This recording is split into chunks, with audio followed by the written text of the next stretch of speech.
예배 오신 성도님들 주님의 이름으로 축복하고 환영합니다. 1806년 5월 16일 인도의 캘커타에 영국 선교사 헨리 마틴이 도착하게 됩니다. 그는 그때 나이 25살 청년이었고요. 자기가 살고 있던 영국에서는 지승으로는 굉장히 두각을 나타내던 수재였습니다. 그러니까 자기가 살고 있는 땅에서 공부로 열심히 성공해서 자신의 삶을 누릴 수 있었던 청년이었는데요. 어느 날 일기 하나를 집어들게 됩니다. 그게 바로 미국인 원주민 선교사 데이빗 브레이너드의 일기라는 겁니다. 이 책을 읽고 선교사로서 자신의 삶을 하나님께 드리게 되었던 거죠. 그렇게 부르심을 쫓아서 도착한 곳이 바로 인도 캘커타였습니다.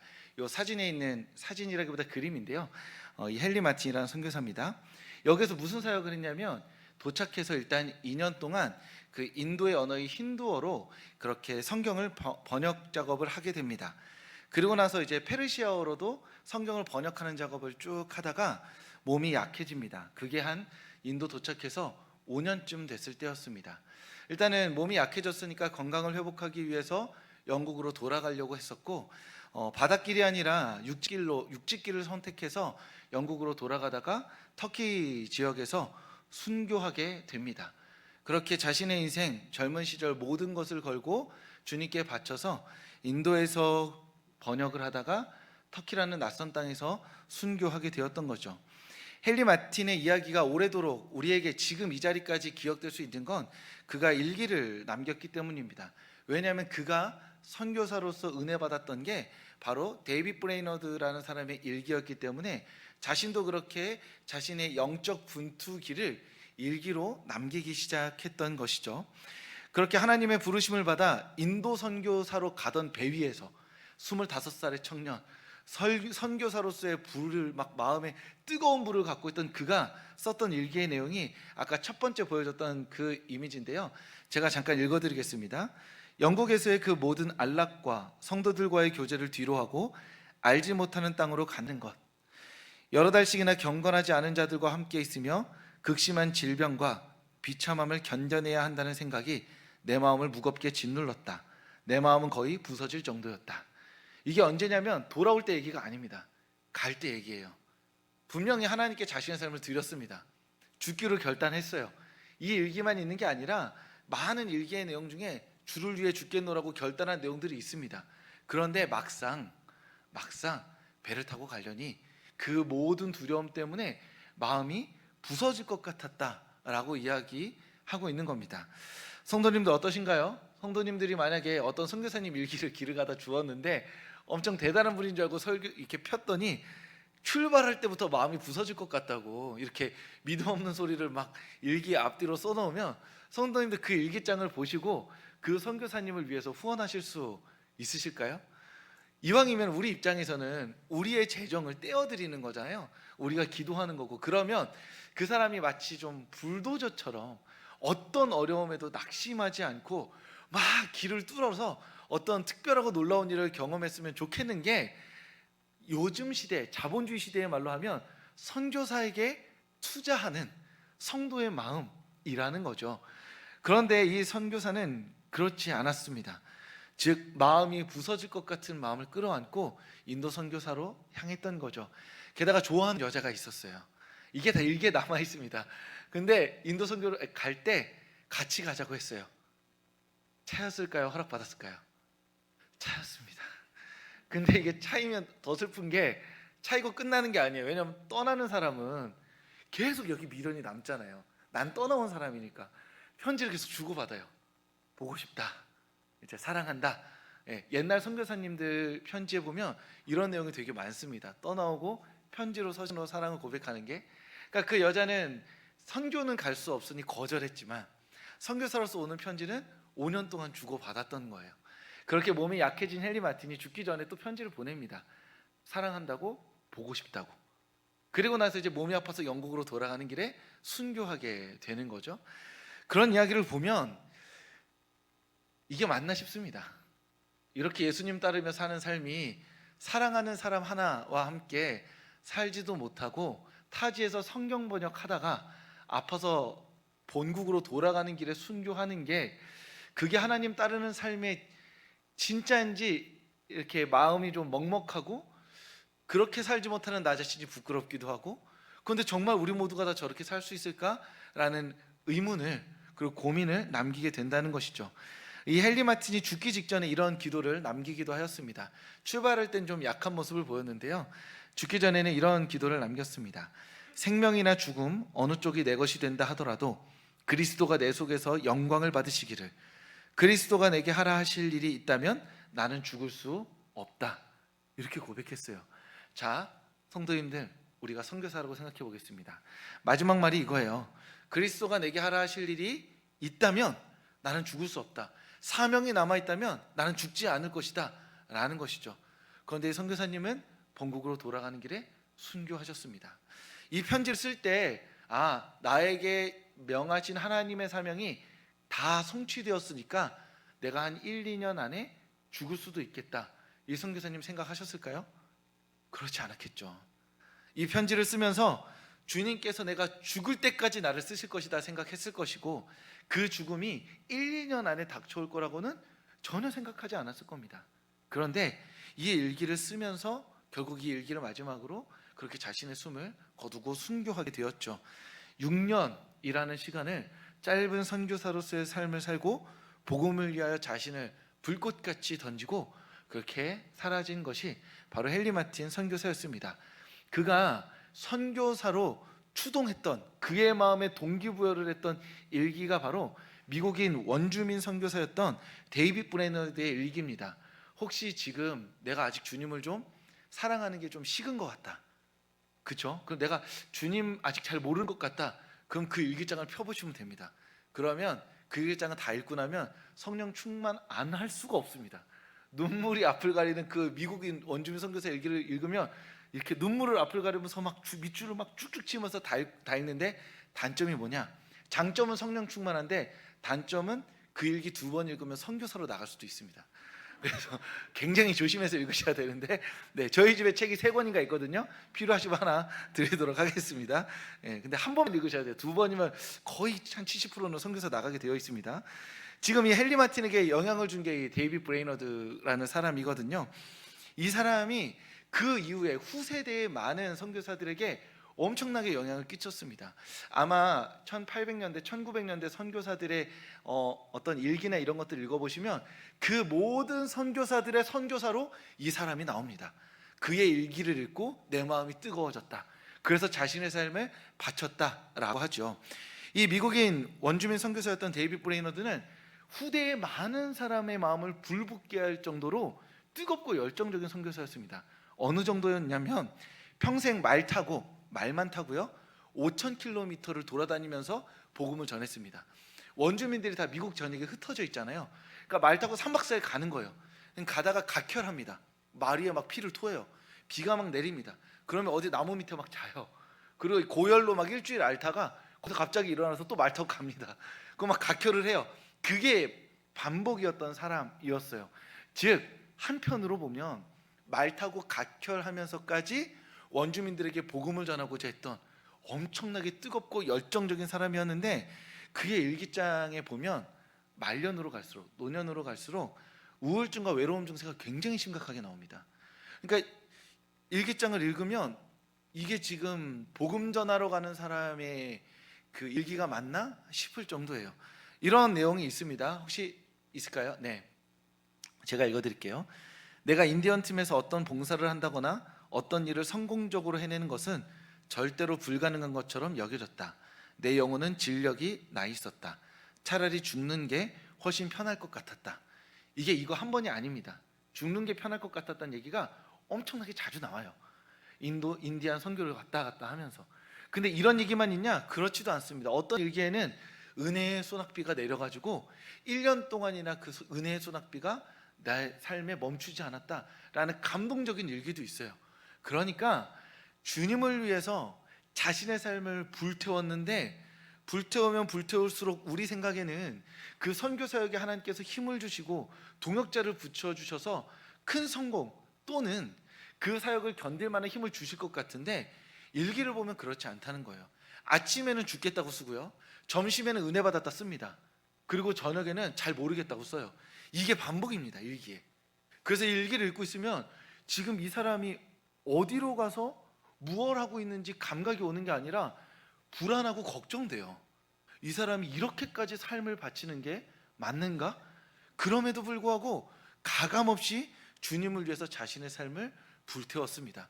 그 불태운 삶의 기록이 일기로 남았기 때문에 무수히 많은 사람들이 그 일기를 보면서 걱정도 하지만 나도 그처럼 살고 싶다라는 강렬한 열망에 붙잡혀서 선교를 나가게 된다라는 것이죠. 1890년대 의료 선교사로 우리나라에 들어왔던 여성 의료 선교사가 있습니다. 로제타 홀이라는 사람인데요. 당시에는 조선에 일단 여성 선교사가 적었고 게다가 의료 선교사조차 없었습니다. 게다가 조선인, 즉 우리나라 사람으로서 여자 의사는 거의 뭐 없다시피 했죠. 근데 문제는 뭐냐면 그 당시에 여성들이 남성 의사한테 가서 진료를 받는 게 거의 불가능했습니다.